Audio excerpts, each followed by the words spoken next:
Okay, once your bowl is made, I'm going to make sure that everything is kind of smoothed out. So I'm looking like in this area right here. You just want to really pay attention to kind of the surface quality of the whole thing to make sure it's as pristine as you possibly can get it. Okay, as you're kind of working on there. So this is doing pretty good. What you can start doing right now is I'm just going to be taking a pencil and I'm going to kind of just draw a design in here. So it does have not like a really sharp tip, so it's definitely kind of a more of a duller tip, but it's enough to give an impression, within the piece itself. Kind of pay attention to the number of shapes you're supposed to have, and remember you can work on the inside and the outside of the bowl. You kind of want to have both because a lot of times this gets filled up, you don't see what's in it.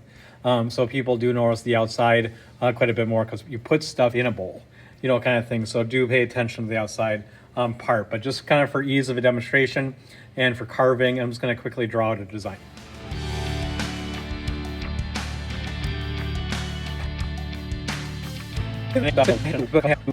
Okay, you can see that I've been able to kind of just draw some stuff. Now this is still a little bit on the wet side.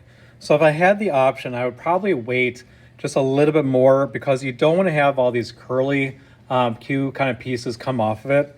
Because it just makes it a lot harder to kind of go through the trimming process. But sometimes you don't always have a choice, kind of depending on how far behind you might be on it. But I'm going to kind of leave this here. And I'm going to kind of let this sit up a little more to dry. And then I'm going to kind of go over the carving part. Okay, now that this has sit for a little bit, I had covered it in plastic overnight. You kind of uncover it and you kind of babysit it throughout the day. Come in the morning a little bit earlier. You can unbag it, and then maybe during Pride time, sign up for me, so you can kind of come check it. Ceramics is just one of those things you got to babysit a little bit, Okay, so I have lines shown out. I was getting these kind of pieces like this that were kind of coming undone. You don't want those because those really kind of be a pain in the neck. Basically, again, that you're just drawing out your shapes, as you start building these out a little bit.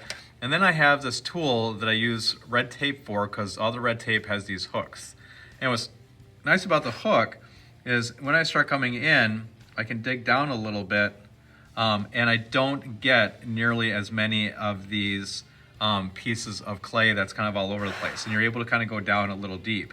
Now you want to make sure that your cuts are deep because this is where your underglaze, your black underglaze is going to sit, and then you're going to be wiping it off so you can color your individual shapes in. And if these lines are not deep enough, when you wipe it, you're going to wipe all that black underglaze out, and then that becomes a big problem. Okay, so that's why we use this. Sometimes you can get away with a very dull ballpoint pen or like a pencil like this one to dig that out, but what's happening is I'm kind of just pushing it off to the side. This actually cuts it out, and removes it as opposed to pushing it. Because when I just pushed it right here, I have to go again no matter what with this tool to try to go in and try to clean up those lines as much as possible. So this is a great tool to use as you kind of cover all things out, both on the inside and outside. Again, if you have any questions, let me know. Thanks.